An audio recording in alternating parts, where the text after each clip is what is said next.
Magsasagawa ng public penance ang simbahang Katolika sa Santa Fe, Nueva Vizcaya matapos looban at sirain ang tabernakulo at iba pang gamit sa simbahan noong Lunes, March 17. Mariing kinuha din ito ng pamunuan ng Roman Catholic Diocese of Bayumbong at sinabing tahasang pagyurak ito sa relihiyon at tinawag na blasphemy ang nangyari.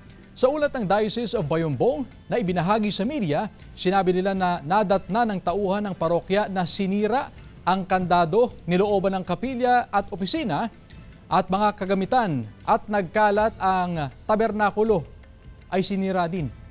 At ang banal na sakramento ay ikinalat pa sa sahig.